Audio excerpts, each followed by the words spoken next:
Hi dear nursing officers, ESIC preparation planning మనం చూసుకుందాము. ESI job కొట్టాలి అని అంటే ఖచ్చితంగా షెడ్యూల్ అనేది మనం ప్రిపేర్ చేసుకొని ఎన్ని డేస్ ఉన్నాయి, ఎలా చదవాలి అనేది మనం ఒక టైం టేబుల్ ప్రకారం షెడ్యూల్ చేసుకుంటే తప్ప మనం ఇప్పుడు గవర్నమెంట్ జాబ్ కొట్టలేని పరిస్థితి ఉంది కనుక నేను ప్రిపరేషన్ ప్లాన్ చేశాను. అది ఒకసారి చూసుకుందాం ఇప్పుడు. ఓకే, టోటల్ మనకు డేస్ వచ్చేసి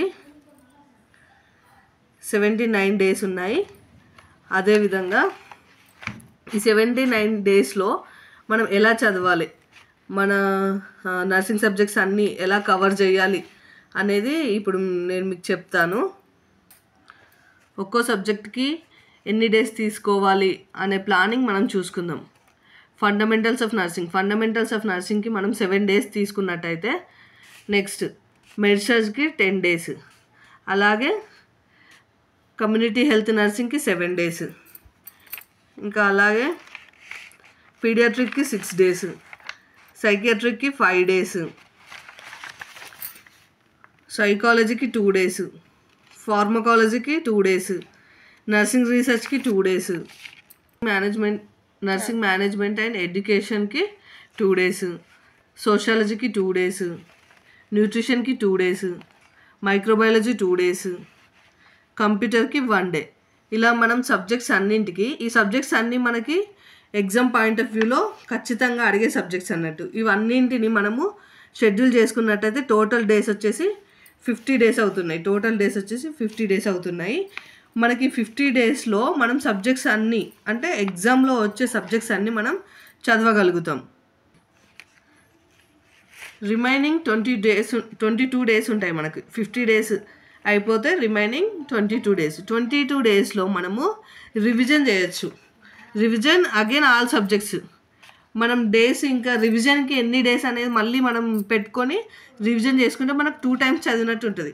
అదేవిధంగా ఈ సబ్జెక్ట్స్ అన్నీ చదువుతూనే డైలీ మనము 2 ప్రీవియస్ క్వశ్చన్ పేపర్స్ని ప్రాక్టీస్ చేసినట్టయితే 2 ప్రీవియస్ క్వశ్చన్ ఇంటూ మనకు టోటల్ డేస్ ఎన్ని, 79 డేస్.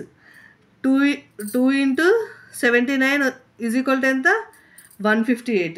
ఈ 158 క్వశ్చన్ పేపర్స్ని మనం చదవచ్చు. 158 క్వశ్చన్ పేపర్స్ కదా,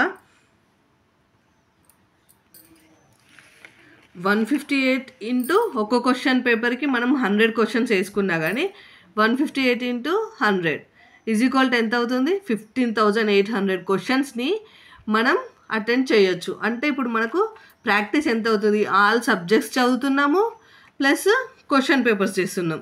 దీనివల్ల 15,800 క్వశ్చన్స్ని మనం ప్రాక్టీస్ చేసినట్టు అవుతాం.